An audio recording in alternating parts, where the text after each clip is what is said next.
پھر آگے ذکر ہوتا ہے قُلْ لَا أَسْأَلُكُمْ عَلَيْهِ أَجْرًا إِلَّا الْمَوَدَّةَ فِي الْقُرْبَى، کہ آپ فرما دیجئے کہ میں نہیں مانگتا کوئی اجر، إِلَّا الْمَوَدَّةَ فِي الْقُرْبَى، مگر میرے جو قربا ہیں، میرے جو قرابت دار ہیں، میرے اہل خانہ ہیں، ان کے ساتھ محبت کی جائے، مودت کی جائے۔ اور مودت محبت کی سپرلیٹیو حیثیت ہوتی ہے، یعنی جس کو ہم کہتے ہیں کہ محبت جب بڑھتے بڑھتے جنون کی حد تک پہنچتی ہے تو اس کو عشق کا درجہ ملتا ہے، اس کو عشق کہا جاتا ہے۔ تو اسی طرح عربی میں عشق کے لیے مودت کا لفظ استعمال ہوتا ہے، کوٹ کوٹ کر محبت کی جائے۔ اب اس آیت کے اگر بیک گراؤنڈ میں جایا جائے تو آقا علیہ الصلوۃ والسلام نے جو اعلان کیا اس چیز کا قرآن کی آیت کی صورت میں، اس دور میں اور آج کے دور میں بھی بادشاہت کس لیے ہوتی تھی، یا لوگ سرداری یا بادشاہت اس لیے چاہتے تھے کہ حکومت ہو، لوگ ان کی عزت کریں، لوگ ان کے ماتحت ہوں، ان کو مال و دولت حاصل ہو۔ تو آقا علیہ الصلوۃ والسلام نے یہ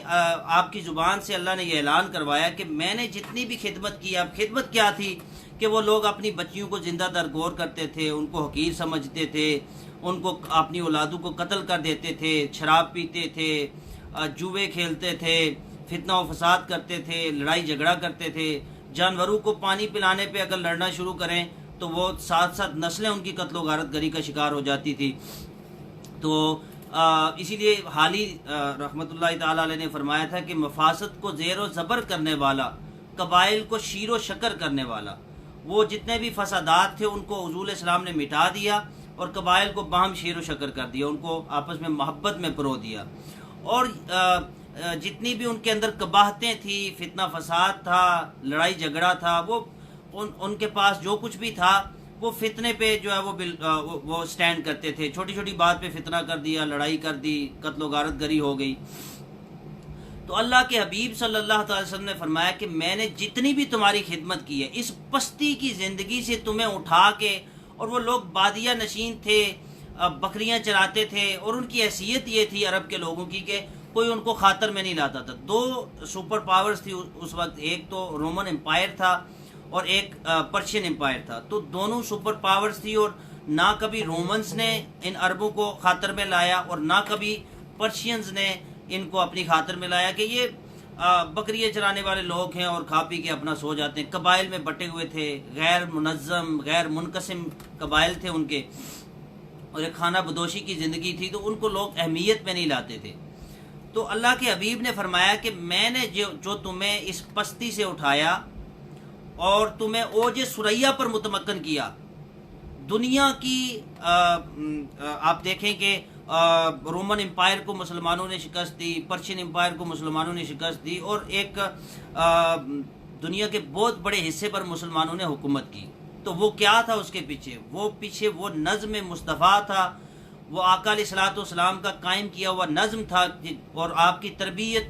اور آپ کی شفقت تھی کہ جس کی وجہ سے وہ لوگ پروان چڑھے، ایک جماعت بنی صحابہ کی، اور انہوں نے پھر اسلام کا بول بالا کیا۔ تو آپ نے فرمایا، اللہ رب العزت نے یہ اعلان کروایا کہ یہ جتنی بھی خدمات، حضور علیہ السلام کو فرمایا کہ آپ اعلان کریں کہ یہ جتنی بھی خدمات میں نے سر انجام دی ہیں، میں ان پر تم سے بالکل کوئی اجر نہیں مانگتا، نہ میں تم سے دولت مانگتا ہوں، نہ میں بادشاہت مانگتا ہوں، نہ میں شہرت کا طالب ہوں۔ الا المودۃ فی القربى، میں یہ چاہتا ہوں کہ میرے قرابت داروں کے ساتھ، میری اہل بیت کے ساتھ تم محبت کرو۔ تو آپ دیکھ لیں کہ جو سادات ہیں، جو آل نبی اولاد علی ہیں، جناب مولا کائنات سیدہ علی المرتضیٰ رضی اللہ تعالیٰ عنہ کی اولاد ہیں، یا سیدہ کائنات سیدہ فاطمہ الزہرا سلام اللہ علیہا کے بطن سے جو اولاد ہے مولا کائنات کی، وہ سادات کا درجہ رکھتے ہیں اور وہ اہل قرابت میں آتے ہیں۔ تو ان کے ساتھ محبت اور مودت کرنا یہ قرآن کی روح سے فرض ہے ہمارے اوپر، اور اللہ رب العزت ہمیں توفیق دے کہ ہم ان کے ساتھ محبت کر سکیں۔ آگے چلتے ہیں، ہم سورہ شورا کا آغاز ہوتا ہے۔ سورہ شورا میں کہا کہ فما اوتیتم من شیء فمتاع الحیات الدنیا، بس جو کچھ تمہیں دیا گیا ہے یہ دنیاوی ساز و سامان ہے۔ وما عند اللہ خیر وابقی للذین آمنوا وعلی ربہم یتوکلون، اور جو کچھ اللہ کے پاس ہے وہ بہت عمدہ ہے اور وہ ہمیشہ باقی رہنے والا ہے. اور للذین آمنوا وعلی ربہم یتوکلون، اور ان لوگوں کے لیے جو ایمان لائے ہیں اور اپنے رب پر توکل کرتے ہیں، یعنی جو لوگ ایمان والے ہیں اور اپنے رب پر توکل کرتے ہیں اور جو مال وہ اللہ کی راہ میں خرچ کرتے ہیں. اور مفسرین نے لکھا کہ یہ آیت اس وقت نازل ہوئی جب جناب سیدنا صدیق اکبر رضی اللہ تعالیٰ عنہ نے اپنے گھر کا سارا سامان حضور علیہ السلام کی بارگاہ میں غزوہ کے وقت جو ہے وہ پیش کیا. تو بعض لوگوں نے تانا دیا اور کہا کہ یہ انہوں نے کیا کیا کہ سارا مال انہوں نے دے دیا تو یہ خود ایسے بھوک کا شکار ہو جائیں گے. تو اس وقت یہ آیت نازل ہوئی کہ یہ دنیا کا جو سامان ہے یہ کوئی حیثیت نہیں رکھتا، بلکہ حقیقت میں وہی ہے جو تم اللہ کی راہ میں خرچ کرتے ہو، یہ اللہ کے پاس موجود ہے. پھر فرمایا والذین یجتنبون کبائر الاسم والفواحش وَإِذَا مَا غَضِبُوا هُمْ يَغْفِرُونَ، اور جو لوگ بچتے رہتے ہیں بڑے بڑے گناہوں سے اور فحاشی سے بچتے ہیں، زنا سے بچتے ہیں، بدکاری سے بچتے ہیں، اور جب غضبناک ہوتے ہیں تو معاف کر دیتے ہیں. جب انہیں کوئی غصہ دلاتا ہے، ان کی حق تلفی کرتا ہے، ان کے ساتھ زیادتی کرتا ہے تو وہ بڑبڑاتے نہیں ہیں بلکہ وہ معاف کر دیتے ہیں. والذین، اور یہ اہل ایمان کی صفات بیان ہو رہی ہیں ساری. والذین استجابوا لربہم،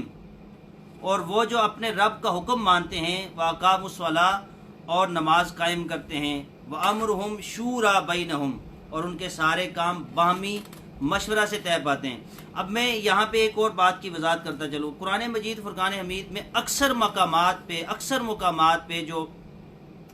اقامت نماز کا یعنی نماز کا حکم آیا تو فصلی لربک ایک دفعہ ذکر آیا کہ رب کے لیے نماز پڑھو، یا شاید کہیں اور ذکر ہوا ہو قرآن پاک میں. 99.99% جو یعنی آپ سمجھ لیں کہ جتنا بھی قرآن مجید میں ذکر آیا نماز کا تو پڑھنے کا ذکر ایک بار یا ایک یا دو بار آیا ہوگا. اکثر مقامات پر جو ذکر آیا وہ یہ آیا کہ نماز کو قائم کرو. اقامت نماز کا ذکر آیا تو اقامت نماز کا مطلب یہ نہیں ہے کہ ہم اپنے منہ سے کلمات کو ادا کرتے ہیں تو یہ کافی ہو جائے گا، بلکہ اس کی روح کو جاننے کا ذکر ہے کہ نماز اصل میں چاہتی کیا ہے، اس کا فلسفہ کیا ہے، اور وہ فقط مصلی تک محدود نہ رہے بلکہ جب ہم مصلی سے اترے تو اس نماز کے اثرات ہماری زندگی پر موجود ہوں. ہم نماز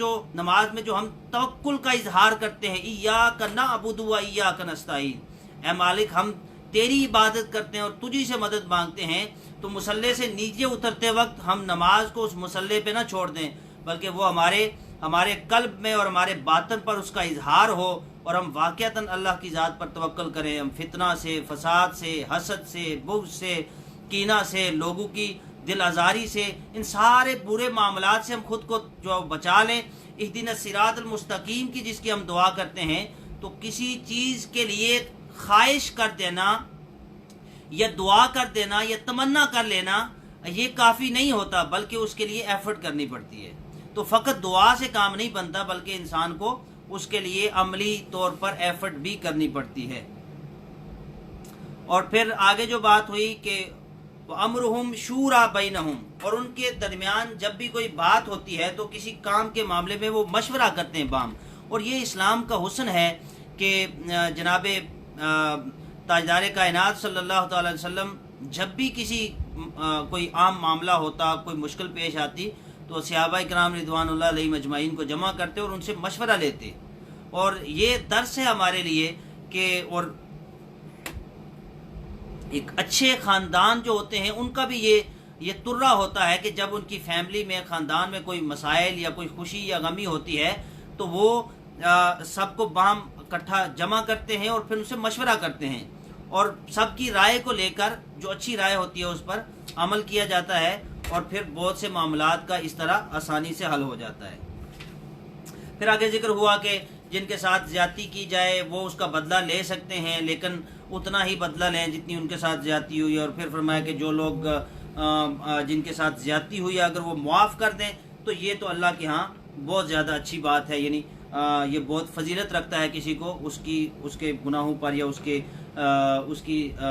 نافرمانی پر یا اس نے جو آپ کو تکلیف پہنچائی ہے معاف کر دینا، یہ اور زیادہ بہتر درجہ رکھتا ہے، اور اللہ تعالیٰ معاف کرنے والوں کو یا محسنین کو بہت پسند فرماتا ہے۔ پھر آگے سورہ دخان ہے، اس میں کتاب امید کی بات ہوئی، اور پھر قرآن مجید کا ذکر ہوا کہ انا انزلناہ فی لیلۃ مبارکۃ انا کنا منذرین، کہ اس کتاب کو قرآن مجید فرقان حمید کو مبارک رات میں اتارا گیا، فیہا یفرق کل امر حکیم، اور اس مبارک رات میں بہت سے فیصلے ہوتے ہیں۔ مفسرین نے اس میں اختلاف کیا، بعض نے کہا اس سے مراد شعبان کی جو 15ویں ہے اس کا ذکر ہے، اور بعض نے کہا کہ اس سے مراد جو ہے وہ